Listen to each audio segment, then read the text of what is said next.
Bonjour à tous, aujourd'hui je vous fais une vidéo de niveau 3e et peut être éventuellement utilisée en seconde sur des calculs de vitesse.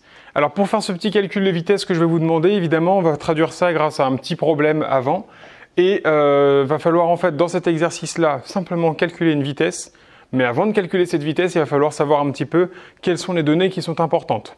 Et c'est une des choses qui est un petit peu compliquée pour la plupart d'entre vous, c'est-à-dire où est-ce qu'est l'information importante et où est-ce qu'est l'information inutile. Généralement en physique-chimie, vous allez le voir, la plupart du temps, tout ce qui est chiffré, il faut le retenir, et on va voir quand même qu'il y a des choses qui n'ont aucun intérêt.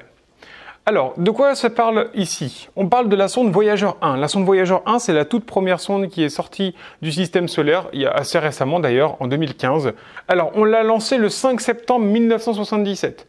Donc, retenez bien qu'il va falloir calculer une vitesse. Cette sonde, du coup, elle est sortie du système solaire en août 2015. C'est un exploit qui n'avait jamais été réalisé. Elle pesait 720 kg et avait embarqué 90 kg d'ergol. L'ergol, c'est le carburant pour les fusées. Quand on regarde maintenant les fusées Ariane 5, les lanceurs Ariane 5, on voit qu'elles emportent avec elles presque 200 tonnes d'ergol, dont 160 sont utilisées pour le décollage et qui n'ont pas été pris en compte pour la sonde Voyager. C'est-à-dire que là, ici, quand je vous parle des 90 kg d'ergol, c'est sans compter l'essence qui a été utilisée pour le décollage. La sonde Voyager 1, on vous dit qu'elle a parcouru au 1er avril 2020 22 265 201 000 km. Les fusées Ariane, elles, n'envoient que des satellites en orbite terrestre, donc à quelques dizaines de milliers de kilomètres. Comment se fait-il qu'une fusée Ariane ait besoin d'autant de carburant alors que Voyager 1 n'ait eu besoin que de si peu de carburant? Alors, je ne vais pas faire toute la résolution de ce problème-là parce qu'en réalité, il est plus long après derrière. On va juste s'intéresser à la vitesse moyenne de la sonde Voyager 1. Alors, pour avoir une vitesse moyenne, déjà, première chose, quand vous avez une question comme ça, vous identifiez ce que vous voulez. Je veux une vitesse. Et vous essayez de penser à tout ce qui se rapproche de la vitesse. J'ai une vitesse, je sais que la vitesse, je me rappelle que c'est V égale D sur T. Donc visiblement, si j'ai une distance et si j'ai un temps, alors dans ce cas-là, j'ai une vitesse. Bon, il n'y a pas grand-chose à avoir. Attention, on me demande la vitesse en kilomètres par heure, donc il va me falloir une distance en kilomètres et un temps en heures. Ok, essayons de remarquer un petit peu tous les endroits où il y avait soit des temps, soit des heures. Soit des distances. Ici, j'ai un temps, une date, mais ça va être finalement un temps, puisque qu'est-ce que je vais faire? Je vais ici regarder une deuxième date, et si je fais la soustraction de ces deux-là, j'ai un temps. Blablabla. Ici, on nous parle de masse. Visiblement, la masse n'a aucun intérêt pour notre question. Ici, non plus. On nous parle d'Ariane 5, aucun intérêt puisqu'on regarde la sonde Voyager. Blablabla. Ici, la sonde Voyager a parcouru au 1er avril 2020. Tiens, 1er avril 2020. Et ici, on a une distance. Ensuite, on regarde, on n'a plus aucune notion de distance ni de temps. Ce qui veut dire qu'on a deux choses notées ici. On sait quand est-ce qu'est partie la fusée. Et on sait qu'en avril 2020, elle avait parcouru cette distance. Bah ça y est, j'ai tout ce qu'il me faut pour répondre à ma question. Donc, notons maintenant toutes les données qu'on a. J'ai une distance. 22 265 201 000 km. On garde dans notre tête qu'on voulait une vitesse. V égale D sur T. Et que je voulais que cette vitesse soit donnée en km par heure. Ce qui veut dire que pour l'instant, j'ai une distance en kilomètres qui est là. C'est bon, je n'y touche plus. Maintenant, il me faut un temps, en heures. Qu'est-ce que je sais? Je sais que le point de départ, c'est le 5 septembre 1977. Et je sais que le point de la mesure que j'ai faite pour avoir du coup la distance totale là, ce point de mesure a été réalisé en avril 2020. Bon bah la question c'est combien de temps il s'est passé entre là et là? Et surtout combien d'heures? Parce que regardez, je veux mon résultat en heures. Donc il va falloir savoir combien de temps s'est écoulé entre mon point de départ et mon point d'arrivée, puisque encore une fois je veux le temps qui s'est écoulé entre le moment où j'ai lancé et le moment où j'ai fait cette mesure-là, et de convertir ce temps-là ensuite en heures. Alors combien de temps il s'est passé? Bon bah déjà, il faut faire la petite soustraction. Je suis parti en 77, on est arrivé en 2020. Attention, je suis parti en septembre, je suis arrivé en avril. Déjà, si on fait le compte, septembre, c'est le mois numéro 9. Avril, c'est le mois numéro 4. Pour aller de septembre à décembre, déjà, il faut 3 mois. Plus 4, ça fait déjà 7 mois. Donc il a fallu ensuite, pour aller de 77 à 2020, attention, donc les 7 mois que je compte là, si je rajoute 5 septembre 1977 plus 7 mois, j'arrive, alors le 5, aucune importance puisqu'ici j'ai pas de jour. Donc ici j'arrive donc du coup de septembre 1977 plus 7 mois à avril 1978. Parce que j'ai rajouté ces 7 mois. Donc il s'est écoulé 7 mois plus combien d'années? Donc 78 pour aller à 2020. Bah, vous faites le calcul. Donc de 80 pour aller à 2020, il a fallu 40 ans plus les 2 ans. Donc ça veut dire 42 ans. Donc il s'est passé 7 mois et 42 ans. Hein, si je récapitule, je regarde comment je fais pour aller de septembre à avril, c'est 7 mois.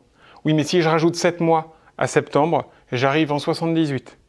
C'est 78 ici, je regarde maintenant combien d'années il m'a fallu pour arriver jusqu'en 2020, 42 ans. Maintenant que c'est bon, eh bien il n'y a plus qu'à faire le travail sur la conversion en heures. Alors pour faire ça, comment on fait? Vous allez voir, c'est assez simple dans l'idée. Après, évidemment, ça risque d'être un petit peu long à faire. Première chose, on peut peut-être commencer par les mois qui sont là. Et il va donc falloir savoir combien il y a d'heures dans chaque mois. Le problème, c'est que chaque mois n'a pas un nombre fixe de jours. J'en ai à 31, j'en ai à 28, etc. La question, c'est combien en moyenne j'ai de jours dans un mois. Pour savoir ça, comment on fait? Eh bien, on sait que dans un an, j'ai 365 jours. Mais je sais que dans un an, j'ai 12 mois. Donc, je dois répartir 12 mois en 365 jours. Ça veut dire quoi? Ça veut dire que donc si 12 égale 365 jours, alors 1, c'est un 12e d'année. Chaque mois, si vous voulez regarder un petit peu, alors je ne sais pas exactement comment on fait pour faire des cercles en 12. Bon, bref. Notre année, c'est un gâteau, d'accord? Et chaque part de gâteau correspond à un mois. Donc j'ai combien de parts de gâteau? J'ai 12 parts. Donc chaque part est donc un 12e du gâteau, c'est-à-dire un 12e d'année. Donc, un mois, si je sais ça, un mois, c'est donc un 12e de 365 jours. C'est-à-dire 365 douzièmes. Voilà, j'espère que c'est assez clair déjà pour cette partie-là. Ensuite, vous faites le calcul et vous trouvez 30,4 jours. Donc, dans chaque mois, j'ai 30,4 jours. Oui, mais moi, j'ai 7 mois. Donc, 7 mois, c'est 7 multiplié par 30,4 jours. Alors, 7 fois 3, 21, ça fait 210. 7 fois 4, 28. Ça fait 210 plus 2,8. Ça fait du coup 212,8 jours. Dans 7 mois, il y a 212,8 jours. C'est pas fini. Parce que maintenant, il faut savoir combien d'heures ça fait tout ça. Donc, pour savoir combien d'heures ça fait, on fait le travail un petit peu similaire. Je sais que dans dans un jour, j'ai 24 heures. Mais je sais que moi, j'ai 212,8 jours, ce qui nous fait un produit en croix. 212,8 fois 24 divisé par 1, même si en réalité, il n'y a pas vraiment besoin de faire un produit en croix ici. Dans un jour, j'ai 24 heures, donc dans 2 jours, j'ai 48 heures. Donc 2 jours, c'est quoi? C'est 2 fois 24 heures. 3 jours, c'est 3 fois 24 heures. 212 jours,8, c'est donc 212,8 fois 24 heures. Donc là, vous faites 212,8 multiplié par 24, et ça vous donne 5107,2 heures. Voilà le nombre d'heures qu'il y a dans 7 mois. Donc ça, on va se le garder dans un coin, parce que c'est quelque chose qu'on va devoir ajouter à nos 42 années. 7 mois, c'est 5107,2 heures. Bon, maintenant, évidemment, on est bien d'accord là-dessus. C'est pas à 7 mois près qu'on est finalement pour un calcul comme ça. Puisque n'oublions pas qu'on a 42 ans qui sont passés. En tout. J'aimerais savoir combien ça fait d'heures. Oui, mais je sais que 42 ans, c'est 42 fois 365 jours. Et oui, parce que dans chaque année, j'ai 365 jours. Donc, si j'ai 42 ans, j'ai 42 fois ça. Ah oui, mais... Donc si je fais ce calcul-là, déjà on va le faire assez simplement, on va le faire étape par étape. Ça fait 15 330. 15 330 jours. Donc dans 42 ans, j'ai 15 330 jours. Oui, mais dans un jour, j'ai 24 heures. Je refais le raisonnement de tout à l'heure. Si dans un jour, j'ai 24 heures, alors dans ce cas-là, dans 2 jours, j'ai 48 heures, donc 2 fois 24 heures. Dans 3 jours, j'ai 3 fois 24 heures. 4 jours, 4 fois 24 heures.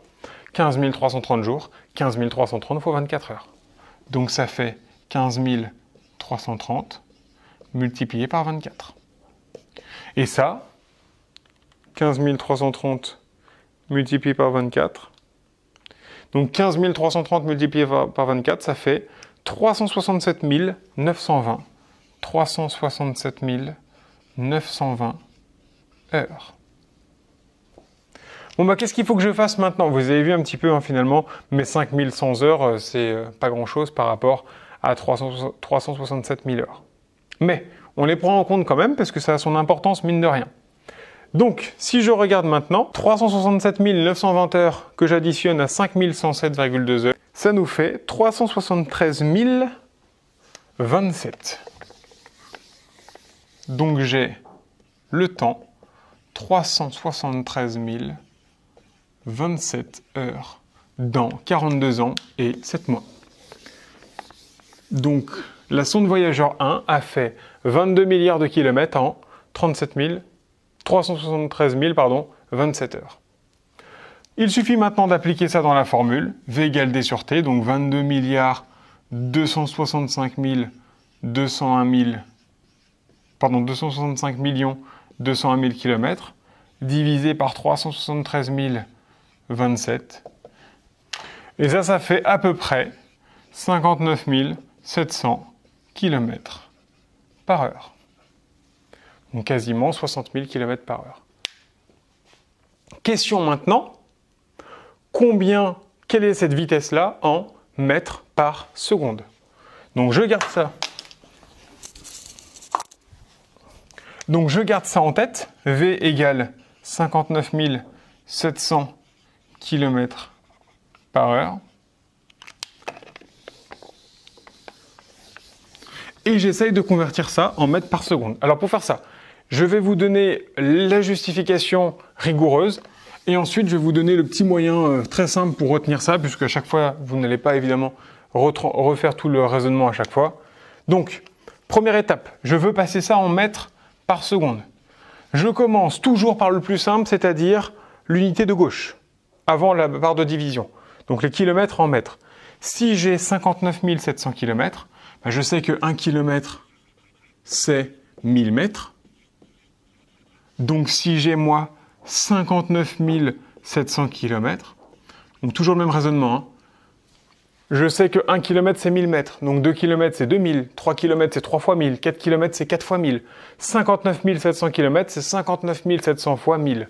Donc ça c'est 59 000, je vais mettre un égal, 700 multiplié par 1000 mètres. C'est-à-dire 59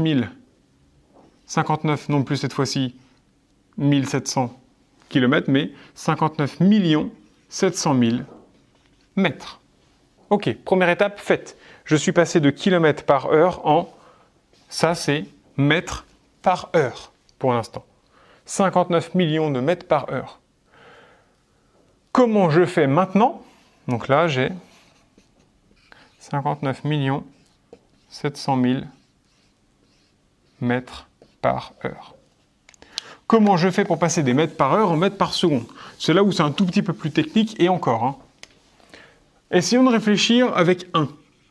1 mètre par heure, c'est quoi en fait 1 mètre par heure? Ça veut dire que toutes les heures, je fais 1 mètre. Ça veut dire que donc pour 1 mètre, pour moi, ça équivaut à 1 heure. Ah oui, mais ma question c'est, si je fais 1 mètre en 1 heure, combien je fais de mètres en 1 seule seconde? Eh bien, le truc là, c'est que pour faire mon petit produit en croix, je vais avoir un souci. Je n'ai pas les mêmes unités ici et ici. Donc il va falloir, je veux tout passer en secondes. Pourquoi? Parce que moi je veux à la fin des secondes. Donc j'aimerais transformer une heure en secondes.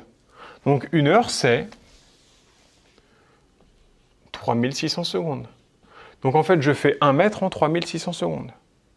Oui, mais si je fais 1 mètre en 3600 secondes, le raisonnement est le même que tout à l'heure, mais il est inversé seulement. Si je fais 1 mètre toutes les 3600 secondes, donc là c'est pareil, hein, je vous refais le gâteau. Bon, évidemment, je ne vais pas m'amuser à faire un gâteau de 3600 parts, mais dans l'idée, ça va être ça. Ma totalité de mon heure, ça c'est une heure, c'est 3600 secondes, c'est-à-dire 3600 parts de 1 seconde. Donc une part, 1 seconde, c'est quoi? Une part, c'est 1 3600e de gâteau. 1 seconde, c'est 1 3600e d'heure. Ok? Donc, ça veut dire quoi maintenant? Ça veut dire que là, j'ai juste à faire quoi? 1 fois 1 divisé par 3600. Ou alors, si vous retenez le fait que, eh bien, tout simplement, 1 seconde, c'est 1 3600e d'heure. C'est 1 sur 3600... Oui, pardon, heure. C'est 1 sur 3600 heures. Eh bien, on est presque bon maintenant. Pourquoi? J'ai cette conversion-là. Oui, mais moi, j'ai quoi? Moi, je sais que je fais 59 700 000 kilomètres chaque heure. Chaque heure, je fais 59 700 000 kilomètres. J'ai dit kilomètres, pardon, c'était mètres. Mètres par heure. Donc si je fais 59 700 000 mètres chaque heure, en 1 seconde, j'en fais beaucoup moins. Parce que si vous me laissez 1 heure pour faire beaucoup de distance, je vais faire beaucoup de distance. Mais si vous raccourcissez le temps que j'ai, est-ce que je fais toujours autant de distance? Non, j'en fais beaucoup moins. D'ailleurs, j'en fais combien de fois moins? 3600 fois moins. Parce que je sais que 1 seconde, c'est 1 3600e d'heure. Donc en fait, si au lieu de vous laisser le gâteau plein de 1 heure, je vous laisse seulement 1 3600e de ce gâteau plein, eh bien il faut donc diviser ce résultat-là par 3600. Et si vous divisez ça par 3600, ça vous fait 16 583 mètres par seconde. 16 583 mètres par seconde. Voilà du coup comment on a fait pour convertir. Alors si vous avez remarqué ce qu'on a fait, qu'est-ce que j'ai fait finalement? Je suis passé des kilomètres par heure en mètres par heure. Pour ça, qu'est-ce qu'on a fait? On a fait fois 1000 finalement. Et pour passer des mètres par heure en mètres par seconde, on a fait une division par 3600. Donc j'ai fait, pour passer, je vais simplifier ça, pour passer des kilomètres par heure en mètres par seconde, on a fait fois 1000 divisé par 3600. Ça veut dire quoi? Si je décale un petit peu tous ces zéros qui servent à rien là, je peux enlever les 3 zéros qui sont là, je décale du coup la virgule de 3 rangs, 1, 2, 3, c'est comme si j'avais fait 1 sur 3,6. C'est comme si j'avais multiplié par 1 sur 3,6. Ou c'est comme si j'avais divisé par 3,6 pour faire ce passage-là. Si maintenant je veux faire l'autre chemin, c'est tout simple. Ce n'est plus une division, mais une multiplication. Donc vous pouvez retenir ce petit moyen mnémotechnique assez simple. Du coup, à chaque fois que vous voulez passer des kilomètres par heure en mètres par seconde, boum, division par 3,6. Et à l'inverse, boum, fois 3,6. L'explication finale, c'est celle que je vous ai donnée avant, mais ne vous embêtez pas à refaire à chaque fois tout ce raisonnement-là. Vous le faites éventuellement une fois si on vous le demande. Après, il n'y a pas besoin de le refaire à chaque fois. C'est pas spécialement long, vous l'avez vu, mais ça fait quelques lignes à chaque fois et c'est du temps de perdu dans un contrôle par exemple. Voilà, j'espère que j'ai été assez clair dans cette vidéo et je vous dis à la prochaine pour une nouvelle vidéo d'explication sur autre chose.